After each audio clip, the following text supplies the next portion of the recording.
Hello friends, வணக்கம். Welcome to Anitha's healthy kitchen. இன்னைக்கு வந்து நம்ம 3 விதமான பூரண கொழுக்கட்டை ரொம்பவே ஈஸியாக எப்படி செய்யலான்னு பார்க்க போகிறோம். இந்த மெத்தடில் நீங்கள் யாரும் இது வரைக்கும் ட்ரை பண்ணியிருக்க மாட்டீங்கன்னு நினைக்கிறேன். இன்னைக்கு வந்து செய்ய போகிற இந்த மெத்தடு ரொம்பவே ஈஸியானது, அதோட ரொம்பவே சாஃப்டாகவும் இருக்கும் உங்களுக்கு கொழுக்கட்டை ரொம்ப நேரம் வரைக்கும். இப்போ வாங்க நம்ம வீடியோக்குள்ளே போகலாம்.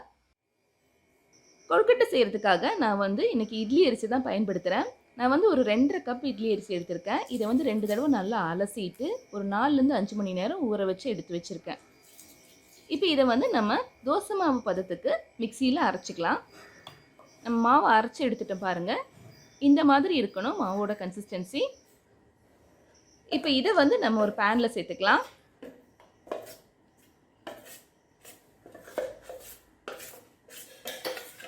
இப்போது மிக்சி கழுவின தண்ணியும் நம்ம சேர்த்துக்கலாம். இதோடையே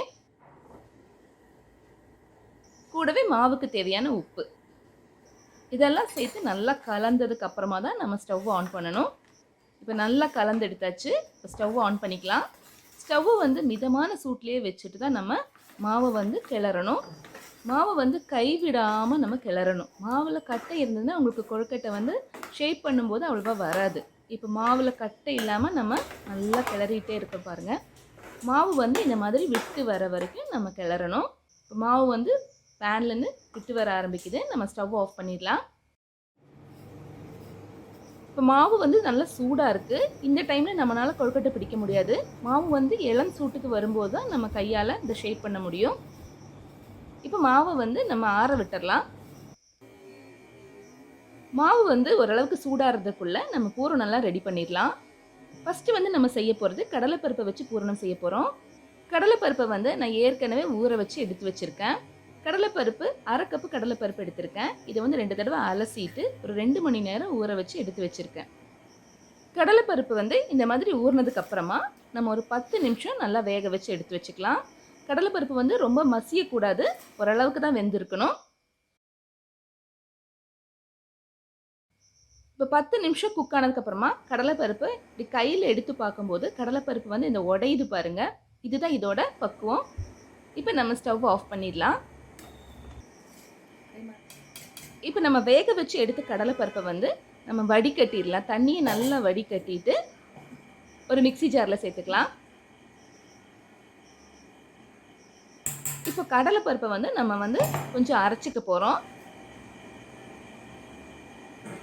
இப்போ இந்த மாதிரி அரைச்சி எடுத்துகிட்டு வந்துட்டு பாருங்கள். இப்போ இதை வந்து ஒரு பவுலில் சேர்த்துக்கலாம்.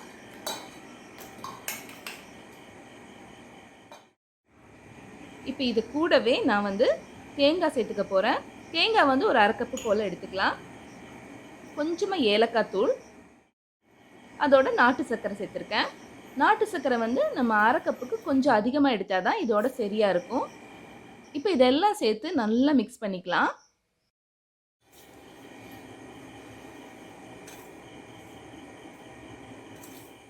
இப்போ நல்லா மிக்ஸ் பண்ணி எடுத்துகிட்டு வந்துட்டு பாருங்கள். இப்போ நம்மளோட கடலைப்பருப்பு பூரணம் ரெடி ஆகிடுச்சு. அடுத்ததான் நம்ம வந்து எள்ளு நிலக்கடலை இதை வச்சு பூரணம் பண்ண போகிறோம்.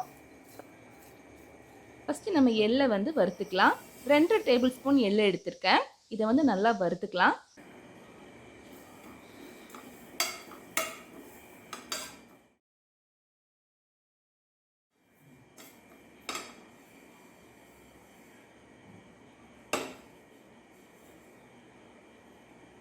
அடுத்ததாக பார்த்தீங்கன்னா நம்ம நிலக்கடலை எடுத்திருக்கோம். இது வந்து ஒரு 100 கிராம் போல் எடுத்திருக்கேன். இதை வந்து லேசாக சூடு பண்ணிக்கலாம். இது ஏற்கனவே வறுத்த கடலை தான்.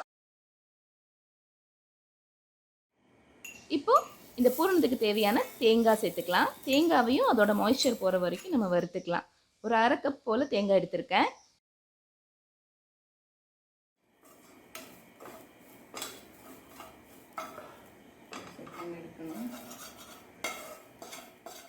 இப்போ நம்ம வறுத்து வச்ச எள்ளு, நிலக்கடலை, தேங்காய் இது 3ஐயும் கொஞ்சம் கொரகொரப்பாக பவுட்ரு பண்ணிக்கலாம். இதை வந்து ரொம்ப அரைச்சிடக்கூடாது, கொரகொரன்னு தான் இருக்கணும் கொஞ்சம். இப்போ இந்த மாதிரி அரைச்சி எடுத்துட்டோம் பாருங்கள்.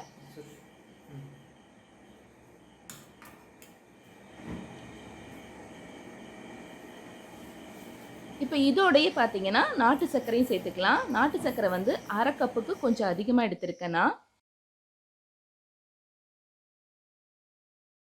இப்போ எள்ளு பூரணத்துக்கு தேவையான பூரணமும் ரெடி ஆயிடுச்சு.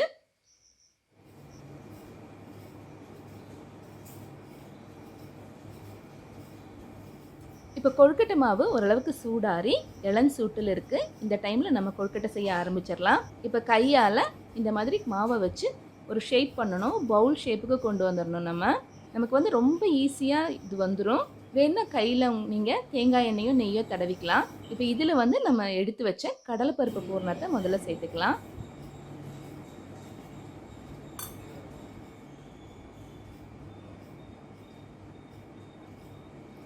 இப்போ ரொம்பவே சூப்பராக நம்மளோட கடலைப்பருப்பு பூரணம் ஸ்டஃபிங் ரெடி ஆயிடுச்சு பாருங்கள். இப்போ இதே மாதிரி நம்ம எள்ளு பூரணம் செய்யலாம். உங்களுக்கு என்ன ஷேப்பில் வேணுமோ அந்த மாதிரி இதை ஷேப் பண்ணிக்கலாம். நீங்கள் வேணால் உருண்டையாக கூட ஆக்கிக்கலாம். எப்பவுமே நம்ம நார்மலாக கொழுக்கட்டை செய்கிற மாதிரி. இப்போது எள்ளு பூரணத்தையும் ஸ்டஃப் பண்ணிட்டோம் பாருங்கள்.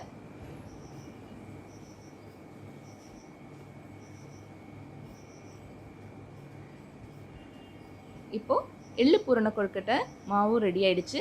இதையும் எடுத்து வச்சிடலாம். இப்போ தேங்காயில் கொஞ்சமாக ஏலக்காய் தூள் மட்டும் சேர்த்து நம்ம கலந்துடலாம். அடுத்ததான் நம்ம கடைசியாக பார்க்க போகிறது தேங்காய் பூரண கொழுக்கட்டை. இது வந்து செய்கிறது ரொம்ப ரொம்ப சுலபம். பிக்னஸ் கூட செஞ்சிடலாம். ஆனால் ரொம்ப ரொம்ப டேஸ்டியாக இருக்கும். இப்போ நம்ம ஏற்கனவே நம்ம கொழுக்கட்டை செஞ்ச மாதிரி மாவை வந்து பவுலாக தயார் பண்ணிக்கலாம். இப்போ இதுக்குள்ளே நம்ம எடுத்து வச்ச தேங்காய் வச்சிடலாம். கொஞ்சமாக வெல்லமும் இதுக்குள்ளே வச்சுக்க போகிறோம். தேங்காவை விட நம்ம எடுக்கிற வெல்லம் வந்து கொஞ்சம் கம்மியாக இருக்கிற மாதிரி எடுத்துக்கலாம். இப்போ இதை வந்து அப்படியே அழகாக க்ளோஸ் பண்ணிவிட்டு நம்ம கொழுக்கட்டையாக செஞ்சிடலாம். இப்போ நம்மளோட தேங்காய் பூரண கொழுக்கட்டையும் ரெடி ஆயிடுச்சு.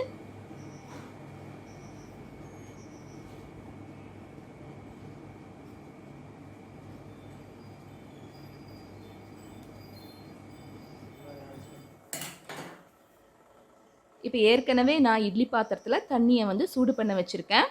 தண்ணி நல்லா சூடாயிடுச்சு. நம்ம செஞ்சு வச்ச 3 வகையான பூரண கொழுக்கட்டையும் இதில் வச்சுட்டு நம்ம வேக வைக்க போகிறோம். இப்போ இட்லி பாத்திரத்தை க்ளோஸ் பண்ணிவிட்டு 10லேருந்து 15 நிமிஷம் நம்ம நல்லா வேக வைக்கணும். இப்போ 15 நிமிஷம் ஆயிடுச்சு. நம்ம திறந்து பார்க்கலாம்.